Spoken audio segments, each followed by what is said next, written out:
A single act of compassion costs a 20-year-old orphan her only means of survival. For giving a bowl of soup to a destitute old man who couldn't pay, Clara Mayhew was publicly branded a thief and fired from her job, cast out into a blinding snowstorm with the weight of her younger sister's future on her shoulders. She believed she had hit rock bottom, that her one moment of defiant kindness had doomed them both. But she had no way of knowing that her simple, humane gesture had been a lone signal of integrity in a sea of corruption, triggering a chain of events that would bring a titan of industry to the door of a humble diner. The very next day, a fleet of black cars would slice through the city's snowy streets, and a battle for justice, orchestrated by the most unlikely of saviors, was about to begin. The scent of stale coffee, sizzling bacon grease, and the faint, sweet perfume of pancake syrup was the smell of Clara Mayhew's life. It was the atmosphere she breathed for 50 hours a week at the Starlight Diner, a relic of polished chrome and cracked red vinyl booths that had seen better days, much like the struggling Rust Belt city it served. For Clara, this scent wasn't nostalgic. It was the smell of desperation, of the fragile thread holding her and her 10-year-old sister, Daisy, above the abyss of poverty. It was the scent of another 4:30 a.m. alarm, of quietly making Daisy's school lunch before the sun rose, of the long bus ride across town through the biting Ohio cold. The Starlight Diner wasn't a franchise. It was a small, independent kingdom, and its tyrannical king was Martin Slate. He was a man whose soul seemed to have shriveled to the size of a prune, leaving behind a hollow shell of petty rules and simmering resentment. His thinning hair was meticulously greased across his scalp, and his eyes, small and hard like ball bearings, missed nothing. He didn't see a spilled glass of water as an accident, but as a personal affront. He didn't see a lingering customer as a sign of a welcoming atmosphere, but as a freeloader occupying valuable real estate. Slate's management style was a masterclass in psychological warfare. He rotated schedules with no notice, publicly berated staff for minor infractions, and fostered an environment where every server was perpetually on edge, convinced they were one dropped plate away from unemployment. Clara, however, was a survivor. She was a ghost in the machine of the diner's chaos. She moved with a practiced, efficient grace, balancing plates up her arm, refilling coffee cups without being asked, and deploying a customer service smile that was a masterpiece of concealment. That smile hid the gnawing fear of the rent check, the anxiety over Daisy's worn-out winter boots, and the profound loneliness of being a 20-year-old forced into the role of a parent. Her own father, a meticulous bookkeeper who had taught her the beauty of numbers and the importance of a balanced ledger, had passed away from a sudden heart attack 2 years prior, followed by her mother 6 months later from what the doctors called a broken heart. Clara called it giving up. She had promised her mother she would never give up, that she would always take care of Daisy. The Starlight Diner, with all its misery, was how she kept that promise. Her only secret weapon in this daily battle was her mind, a gift from her father. She had an almost unnerving memory for numbers and patterns. She could recall regulars' orders from weeks ago, mentally tally complex checks faster than the register, and she noticed things others missed. The subtle patterns in Slate's behavior, the way he handled the cash drawer, the small discrepancies on the end-of-day reports that he always filled out himself. She saw how he'd, accidentally, add a side of fries to the bill of a flustered elderly couple or charge the full price for the senior special. She saw these things, noted them in the quiet ledger of her mind, and said nothing. To speak up was to invite disaster. Survival meant staying invisible. For the past few months, a new regular had appeared, though he could hardly be called that. He never ordered anything that cost money. He was an old man, impossibly thin, with a cloud of untamed white hair and a beard that looked like spun silver. He wore a threadbare, dark green woolen overcoat that seemed to be the only thing of substance about him, its collar turned up against a world that had long since grown cold. He would arrive like clockwork around 3 in the afternoon, after the lunch rush had died down, and take the smallest booth in the back corner, the one with the biggest tear in the vinyl. He would ask for a glass of water with lemon and sit for an hour, his hands, plagued by a slight tremor, wrapped around the glass for warmth. The other waitresses, following Slate's unspoken directive, ignored him. To them he was a nuisance, a booth camper. But Clara saw something else. She saw the deep, intelligent blue of his eyes, which held a weariness that went beyond mere poverty. She saw the way he'd carefully fold the free paper napkin into intricate shapes, a small act of order in a chaotic world.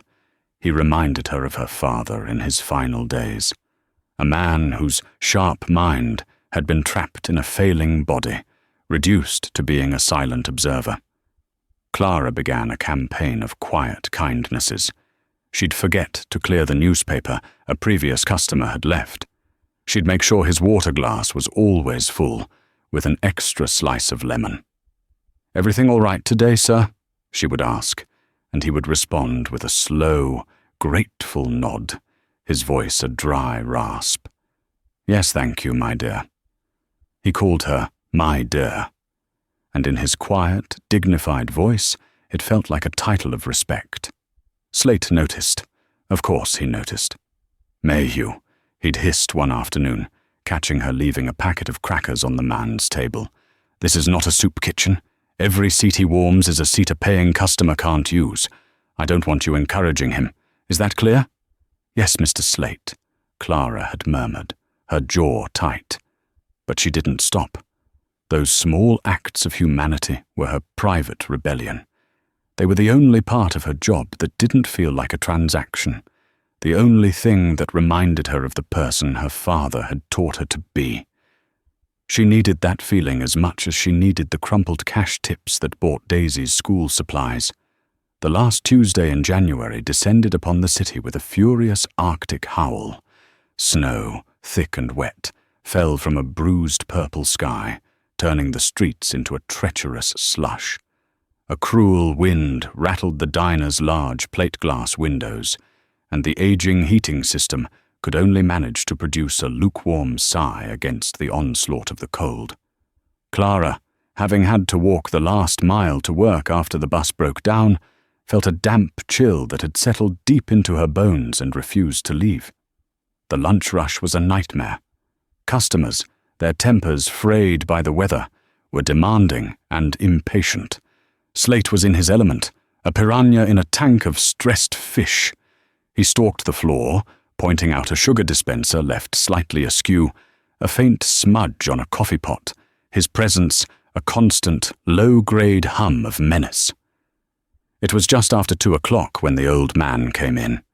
He looked different, worse than Clara had ever seen him. The snow had plastered his white hair to his scalp and melted on the shoulders of his thin coat, soaking it through. He was shivering not just with a slight tremor, but with a deep, racking shudder that shook his entire fragile frame.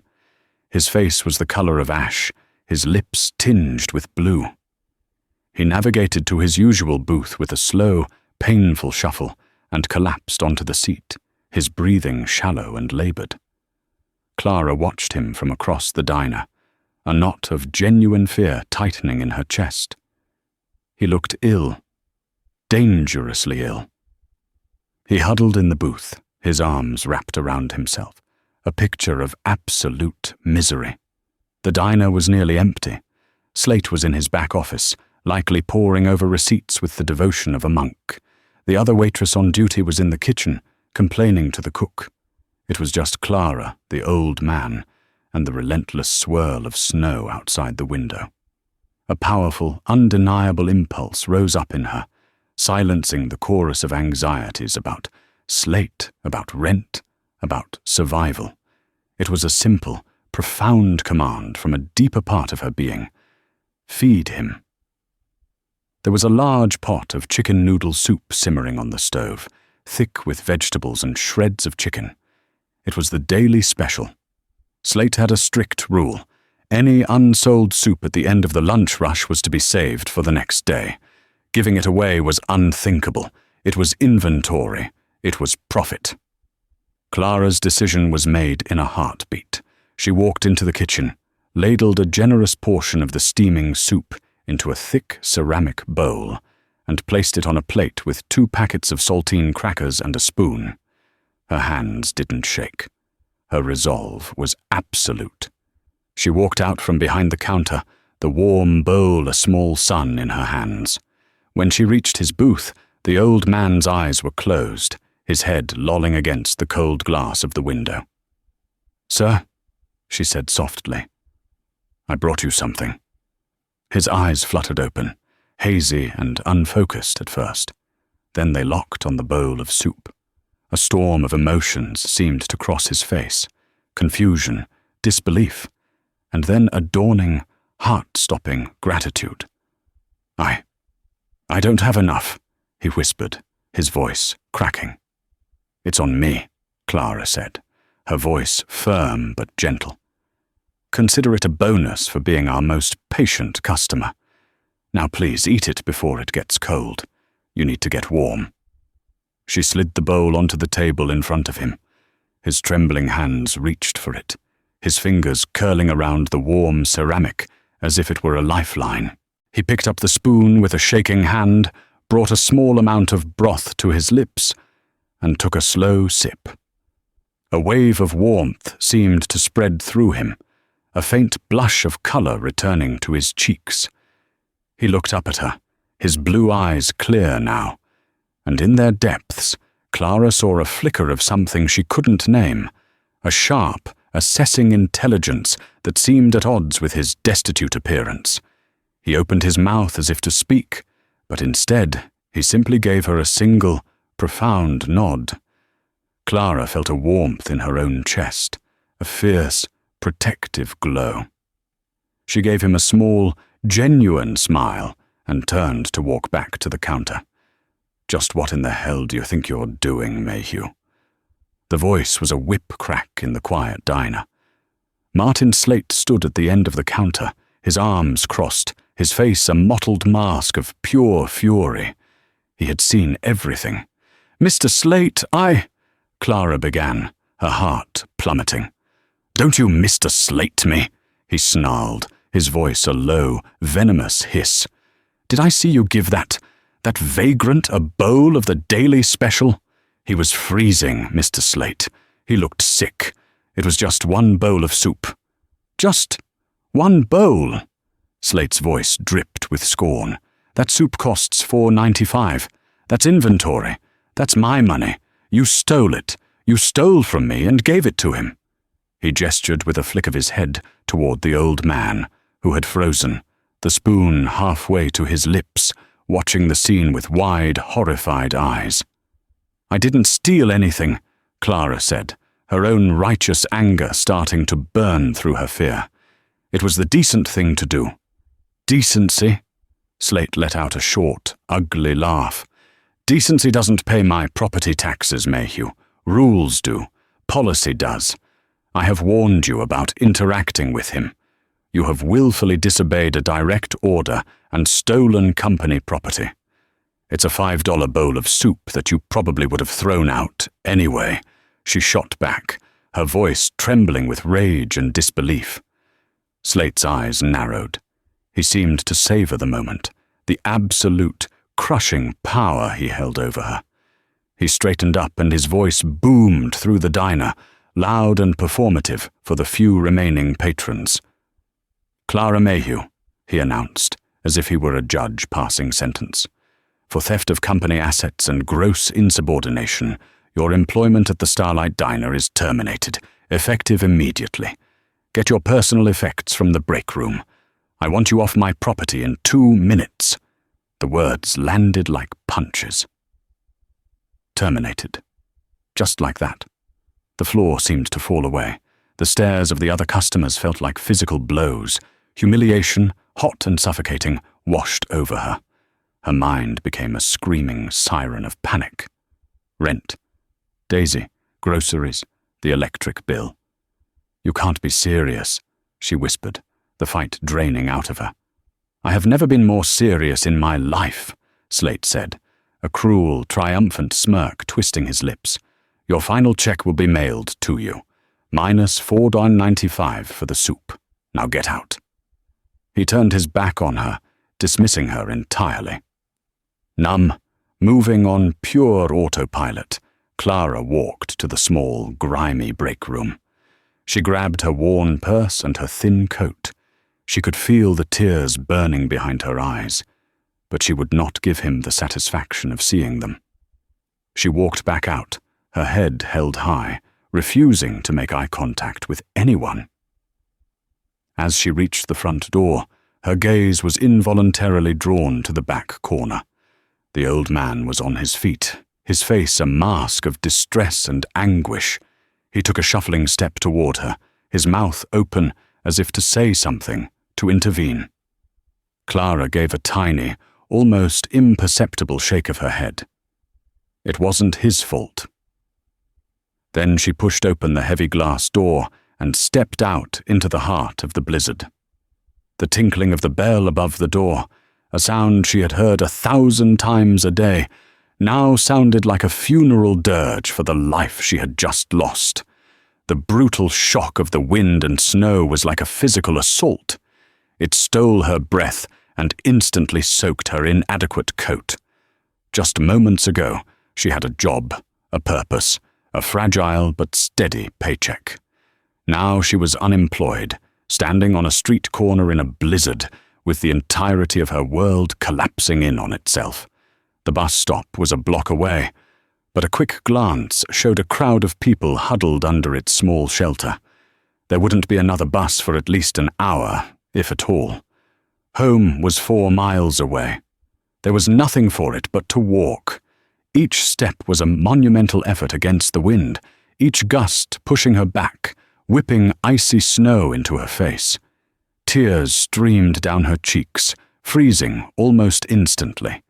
The city, usually a cacophony of noise and life, was muffled and grey, the streetlights casting hazy, lonely halos in the swirling snow. Slate's words echoed in her mind. A cruel, relentless loop. Terminated. Theft. Get out. Theft. He had branded her a thief for an act of basic human compassion. The injustice of it was a burning coal in her stomach. A cold, hard knot of panic began to tighten its grip. Her mind, usually so quick with numbers, now only saw a terrifying equation of lack. Rent was $900, due in 10 days. She had maybe $350 in her worn wallet and her bank account combined. Daisy's school was having a trip to the Science Museum next month. $20 she had promised she'd have. The refrigerator was a landscape of condiments and half-empty cartons. The city lights blurred into abstract streaks of color through her tear-filled eyes. Every warm, glowing window of an apartment or a passing car felt like a personal insult, a glimpse into a world of warmth and security that had just been violently snatched away from her. Was it really about the soup, or was it something more? She replayed the last few months in her head, Slate's constant scrutiny, his simmering anger whenever she was kind to the old man. And then a darker thought surfaced. Slate knew she was smart. He knew she saw things. Had he been waiting for an excuse? Had her small act of defiance been the perfect pretext to remove a potential threat? The thought was chilling, making her feel not just a victim of petty tyranny, but a casualty in a war she hadn't even known she was fighting. An hour and a half later, she finally stumbled into the lobby of her apartment building, a ghost made of snow and misery. She was shivering so violently she could barely fit the key into her apartment lock. She pushed the door open and was greeted by the warm, sweet smell of cinnamon. Daisy was at the small kitchen table with their downstairs neighbour, Mrs. Gable, a plump, kindly retiree who watched Daisy after school for a price Clara could barely afford. They were decorating sugar cookies. "Clara, honey, you're home early," Mrs. Gable said, her cheerful voice faltering as she took in Clara's frozen, tear-streaked state. "Good heavens, child, what on earth happened? You look half frozen." Daisy ran to her face clouded with concern. "Clara, you're all snowy. Are you okay?" Clara forced a smile that felt brittle enough to shatter. She hugged her sister fiercely, burying her face in Daisy's warm, cinnamon-scented hair, trying to absorb some of her innocent strength. "It's okay, sweetie. The bus got stuck. I had to walk. I'm okay." The lie tasted like ash in her mouth. The shame was a physical weight, too heavy to share. Not yet. After Mrs. Gable left, refusing payment for the day, Clara stood under a scalding hot shower, trying to wash away the bone-deep chill. But the cold wasn't just physical. It was a coldness of spirit, a deep and terrifying dread. The hot water mingled with the silent, hot tears. She finally allowed herself to cry. Later that night, with Daisy tucked into bed, dreaming of sugar cookies and snow days, Clara sat at the kitchen table.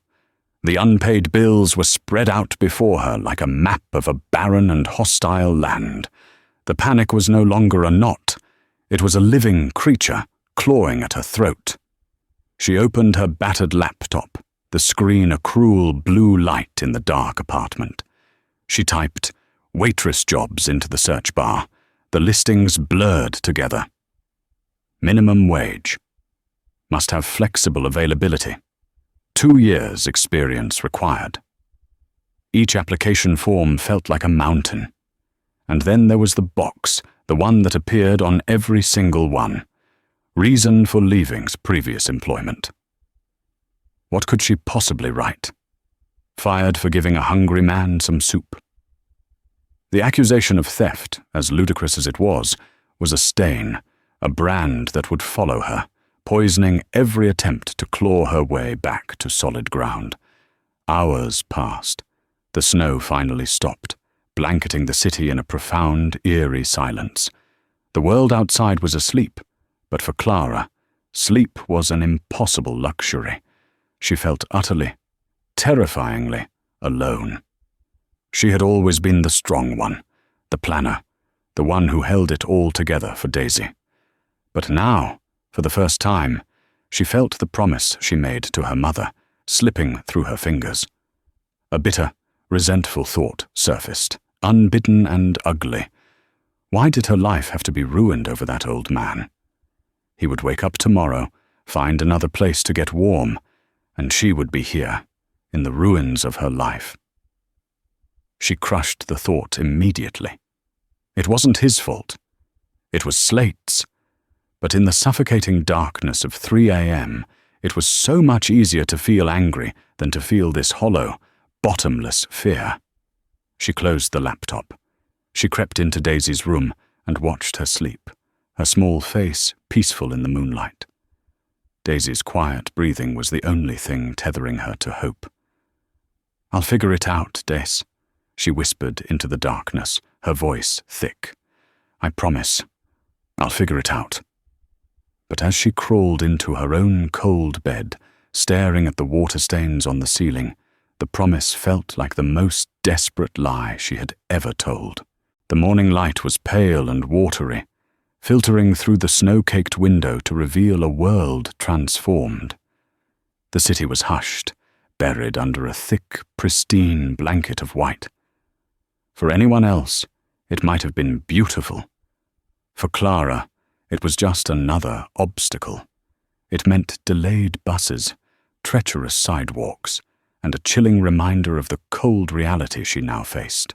After a meager breakfast of oatmeal, Clara walked Daisy to school, her cheerful facade a thin layer of ice over a churning sea of anxiety. Daisy, thrilled by the winter wonderland, was oblivious, chattering about building a snow fort. Each innocent question, "Can we get hot chocolate with whipped cream after school, Clara?" was a small, sharp jab to Clara's heart. Returning to the suffocating silence of the apartment, the day stretched before her, a terrifying void. She forced herself back to the laptop, back to the demoralizing cycle of online applications. She settled on a vague, sanitized reason for leaving her last job. Management restructuring. It felt dishonest and weak. By 10:30 a.m., she had sent out 17 applications and received only 2 automated rejection emails. The monster of despair began to stir again in the pit of her stomach. Around 11, a low, guttural rumble disturbed the quiet of the street below. It was a sound utterly alien to her neighborhood of sputtering sedans and rattling pickup trucks. Curious, she moved to the window and peered down. Her breath caught in her throat. Parked directly in front of her building, taking up 2 spots and radiating an aura of untouchable wealth, was a long, impossibly black sedan. A Mercedes Maybach, she thought, a name she only knew from movies. Following it was a second, equally imposing black SUV. The vehicles were so out of place, they looked like they had been photoshopped into the gritty, snow-filled street. A few neighbors were already peeking from their windows, their faces a mixture of awe and suspicion. Clara's first thought was that they were lost. Her second, a surge of pure, ice-cold panic, was that they were here for her. Was this how evictions happened now? With luxury cars and men in suits? The idea was preposterous, but her mind, already primed for disaster, latched onto it. She watched, frozen, as the back door of the sedan opened. A man in his late 40s stepped out. He was tall, dressed in a charcoal grey suit so perfectly tailored, it seemed to have been moulded to his body. He moved with an air of calm, unhurried authority. He held a slim leather briefcase in one hand and adjusted his silver tie with the other.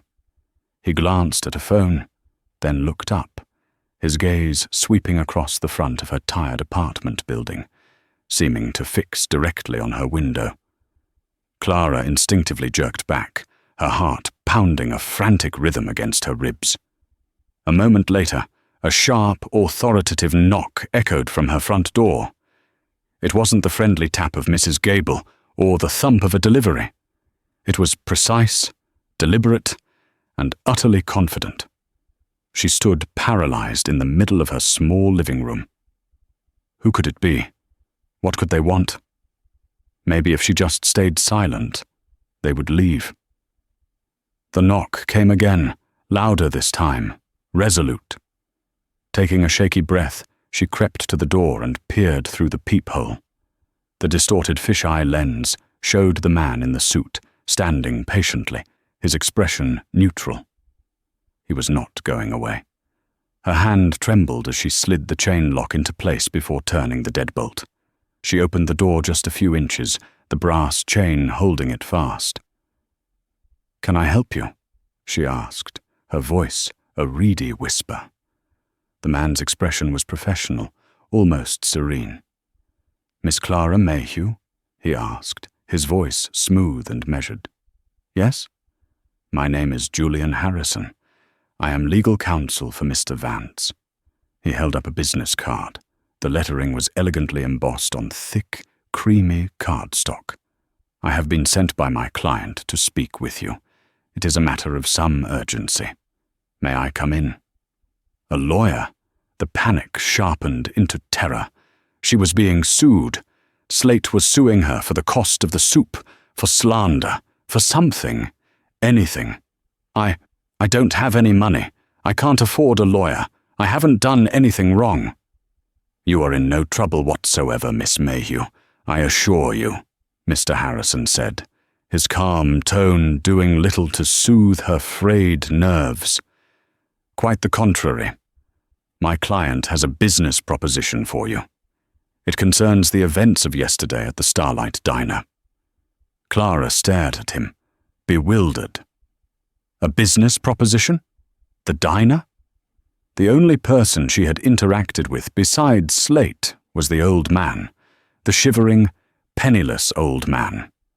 How could he possibly be connected to this, to a high-powered lawyer and a car that cost more than her entire apartment building? The pieces didn't fit. "I'm sorry. I'm very confused," she stammered. "Understandably so," the lawyer replied with practiced patience.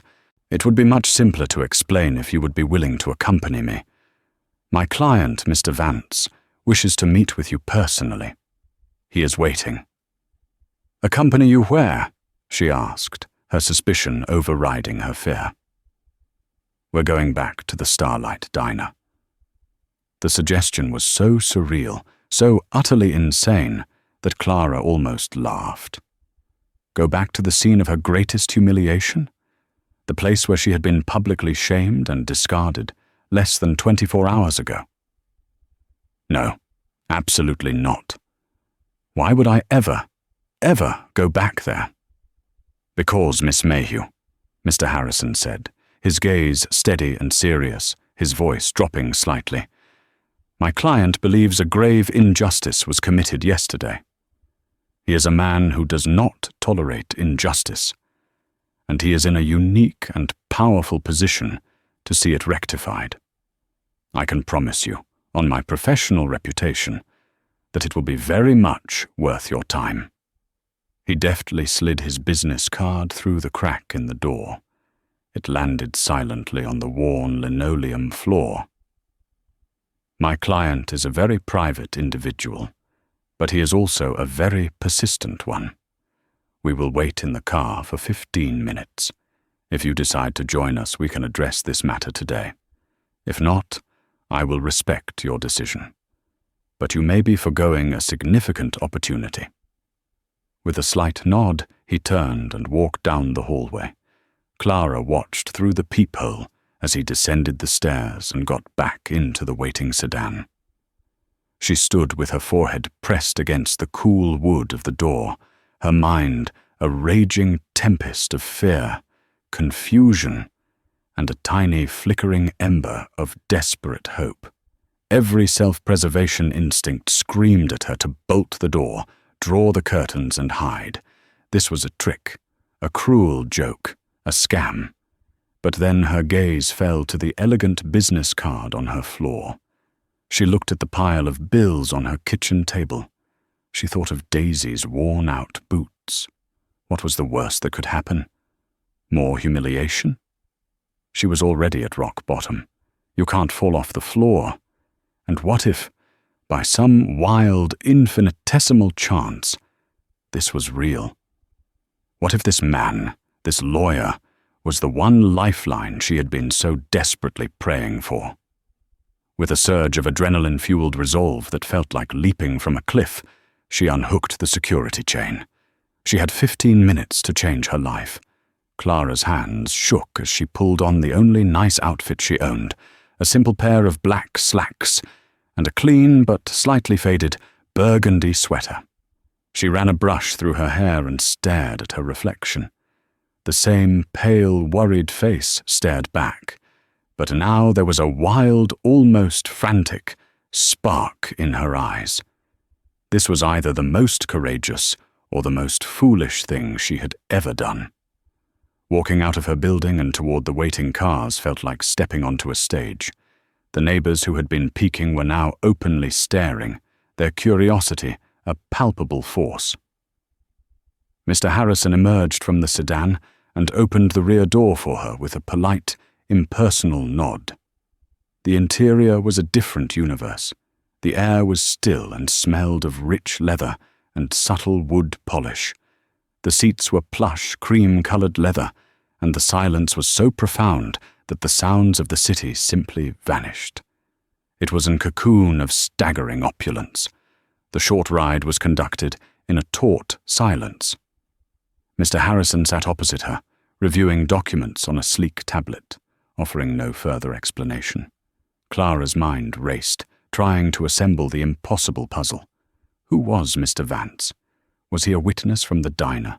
A corporate watchdog? The old man still seemed the only logical link, but the disparity between the man in the threadbare coat and this display of immense wealth was too vast for her mind to bridge. As they turned the final corner, her stomach clenched. There it was, the Starlight Diner. It looked exactly the same, a squat, tired building against the brilliant white snow. But the scene outside was dramatically different. Parked in front was another black sedan, and standing on the shoveled sidewalk beside it were two figures. One was a sharp, severe-looking woman in a dark pantsuit holding a tablet. The other made Clara's heart stop cold. It was the old man, but it wasn't.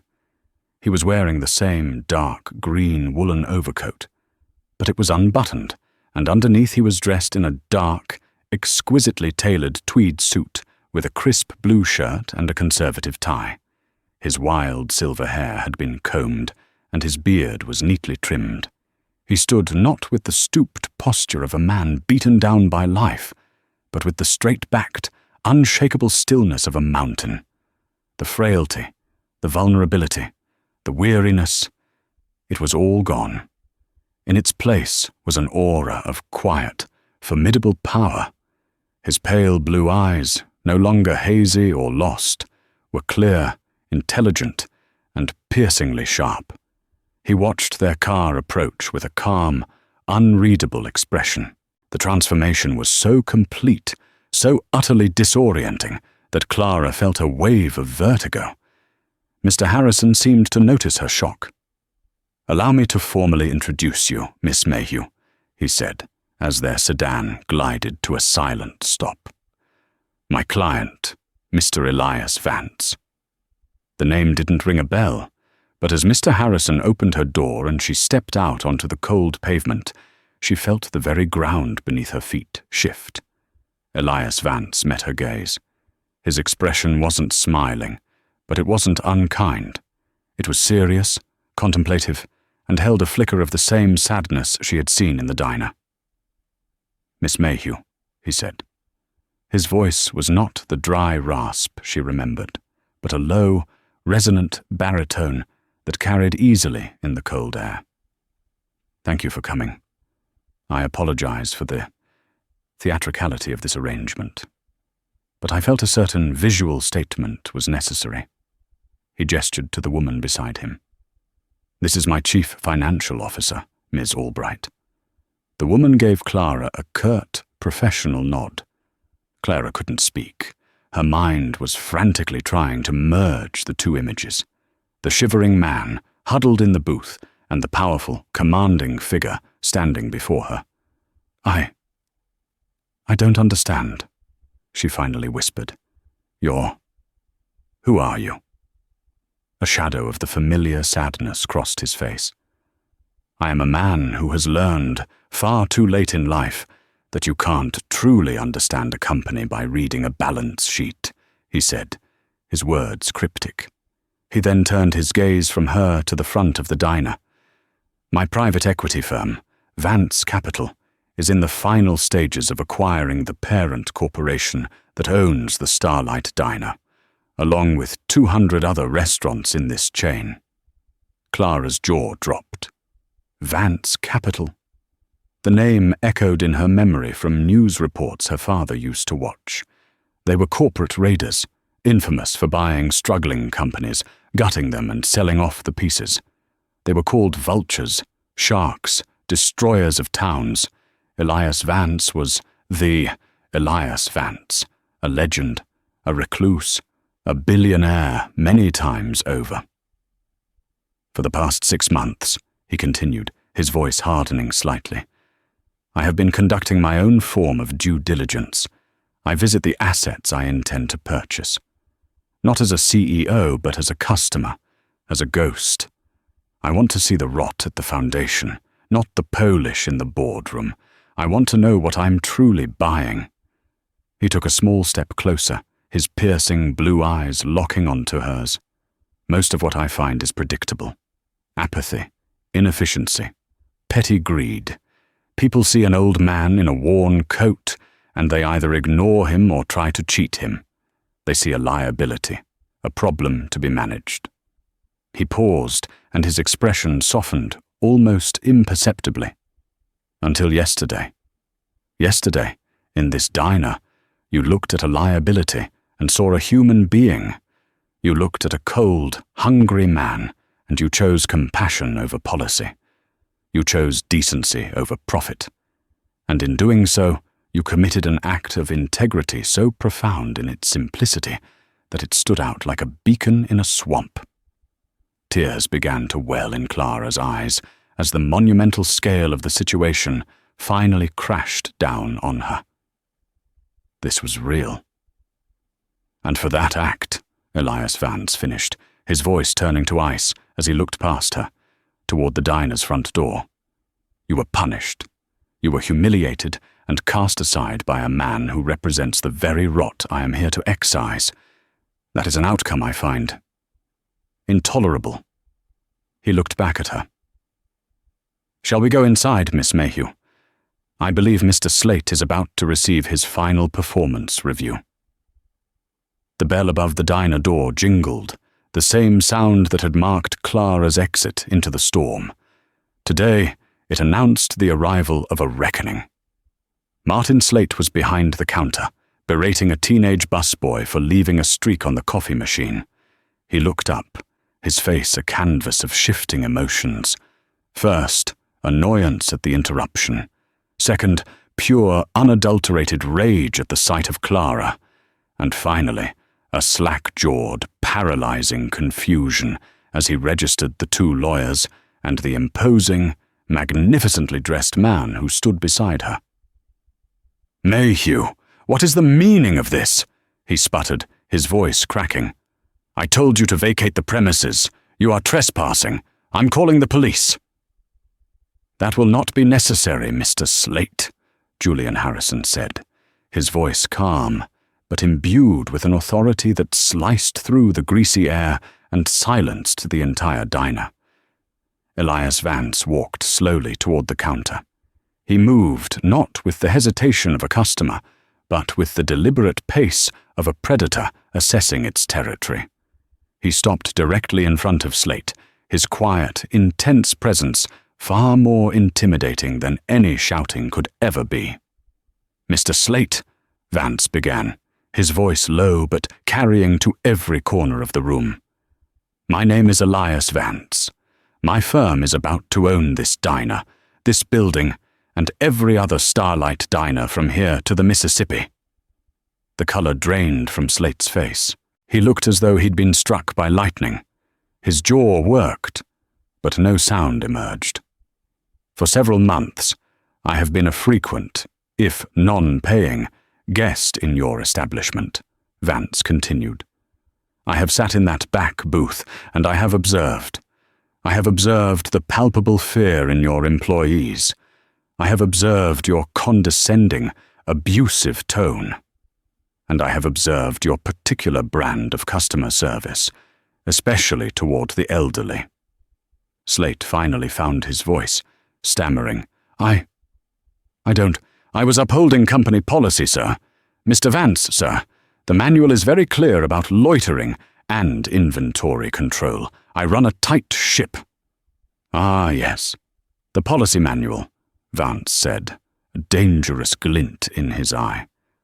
The last refuge of a man with no character, a rule book for those who have forgotten how to think or how to feel.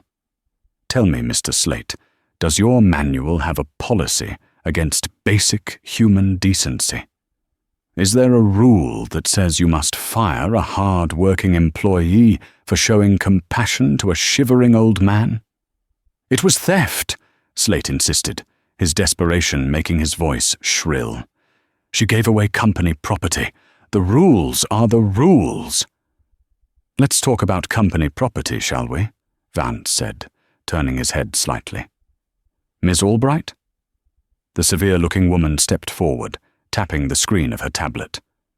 Mr. Vance's visit yesterday prompted my team to conduct a deep-dive forensic audit of this location's financials overnight. We've been quite busy, Mr. Slate." She looked up from the tablet, her eyes as cold and clinical as a surgeon's scalpel. "We found a fascinating pattern. An unusually high number of voided transactions and inventory write-offs, always entered under your manager's code, always at the end of the day. Specifically, we noted a consistent discrepancy between the cash payments recorded for senior special meals and the number of specials actually served. That's for spoilage, spilled drinks, incorrect orders," Slate protested, beads of sweat popping on his forehead. "Is it?" Ms. Albright continued, relentless. "Because we also cross-referenced your voids with your supply orders. You consistently order 15% more ground beef, potatoes, and coffee than you report in sales, yet your spoilage claims account for only 3%. There's a 12% gap. A rather profitable gap, I imagine, when multiplied over 3 years." Suddenly, Clara understood. It wasn't just about his cruelty. It was a cover, a smoke screen. All those times she'd seen him take Mrs. Gable's cash for her senior special, and then watched him fiddle with the register afterward. He wasn't just a tyrant. He was a thief, and her father's voice echoed in her head. "The numbers never lie, Clara. People do." This was her moment. This was not just about being saved. It was about fighting back. She took a step forward, her voice clear and steady, no longer trembling. "He overcharges them," she said, looking directly at Elias Vance, but speaking for the whole room to hear. "The seniors, the ones who pay with cash and don't check their receipts too closely. He rings them up for the senior special, takes their money. Then after they leave, he voids the transaction and re-rings it as a cheaper item, like just a coffee, and pockets the difference. I've seen him do it dozens of times, to Mrs. Gable from 2B, to Mr. Henderson who comes in on Wednesdays. He counts on them not noticing. He counts on no one paying attention." She had given them the how, the ground truth, the human cost of the numbers on Miss Albright's tablet, the final nail. Slate's blustering facade shattered completely, replaced by the raw, undisguised terror of a cornered animal. He stared at Clara, his eyes burning with a venomous hatred. She hadn't just been a witness to his downfall, she had been the architect of it. "This is a lie, a conspiracy," he whispered, clutching the counter for support. "No, Mr. Slate," Elias Vance said, his voice low and final. "The mistake was mine, for almost buying a company where a man like you could be rewarded and a woman like Miss Mayhew could be discarded." He looked at Mr. Harrison. "Julian, please contact the local police department. I believe they will be very interested in Ms. Albright's audit and Miss Mayhew's testimony. And then inform our transition team that Mr. Slate's employment is terminated, effective immediately. Have security escort him out." 2 large, plain-clothed men who had been waiting discreetly in the SUV outside entered the diner. They flanked Slate, who seemed to shrink before everyone's eyes.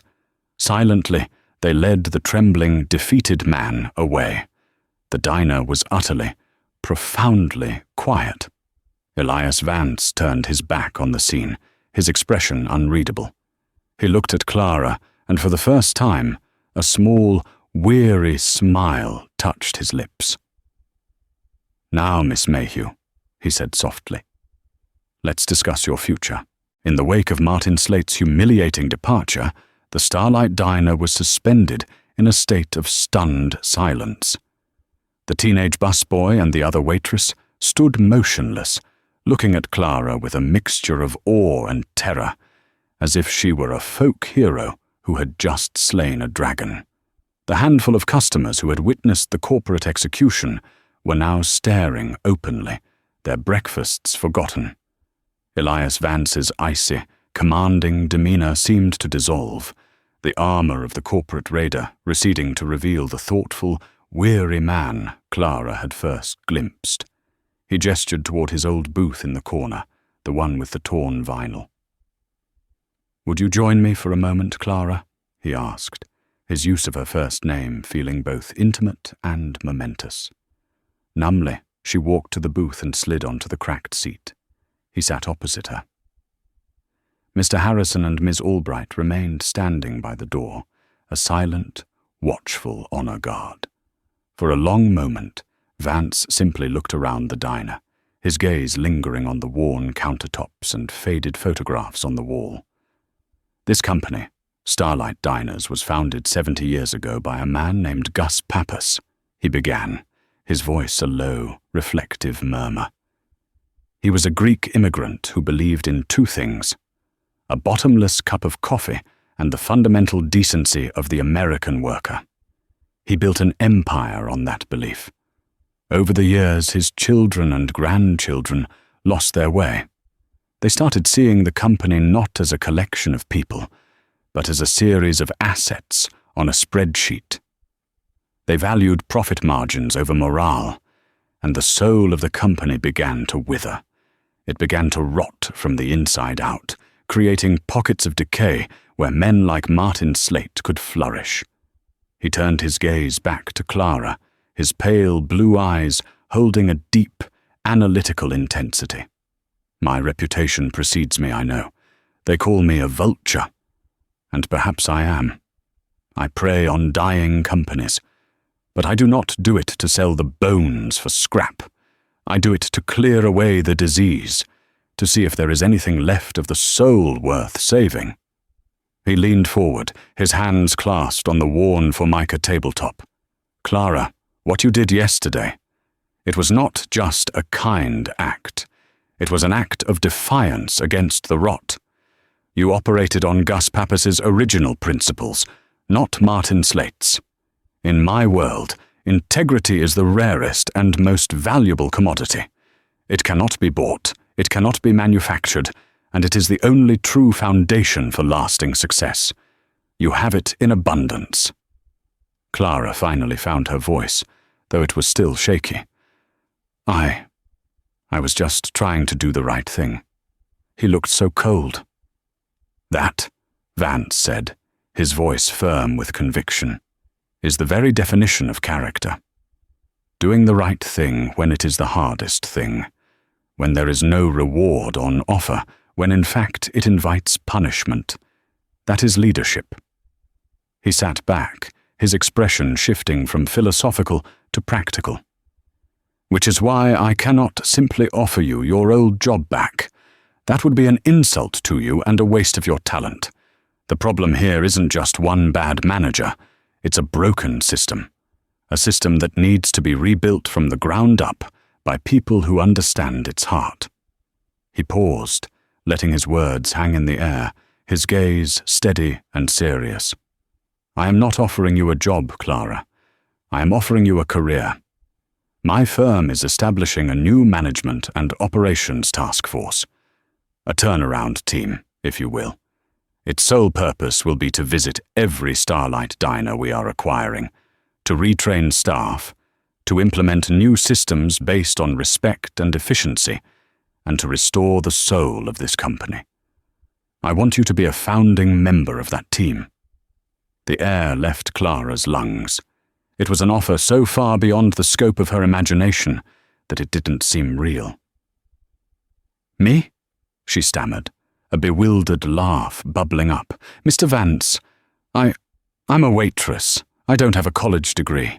I've never managed anything but my sister's homework schedule. I wouldn't know the first thing about corporate operations." "You possess something far more important than a degree," he countered gently but firmly. "You have ground-level intelligence. You understand the people, and you have an innate talent for observation." Miss Albright was impressed, by the way. "You identified the methodology of Slate's theft more clearly in 30 seconds than her auditors could in 3 hours. Your father taught you well." He had been listening, He remembered she'd mentioned her father. The thought sent a jolt through her. The business acumen, the operational theory, the financial modeling, we can teach you all of that. We will provide you with tutors, mentors, the best education my money can buy. I am not looking for another Ivy League MBA who only knows how to read a spreadsheet. I am looking for a moral compass. I have found one. I am asking you to help me steer this ship. It was too much. The possibility of a real future, of a career, of being able to give Daisy everything she deserved was overwhelming. The tears she had shed in despair the night before returned. But now they were tears of staggering, disbelieving gratitude. "But that is for your future," Vance continued softly. "We must also address your present."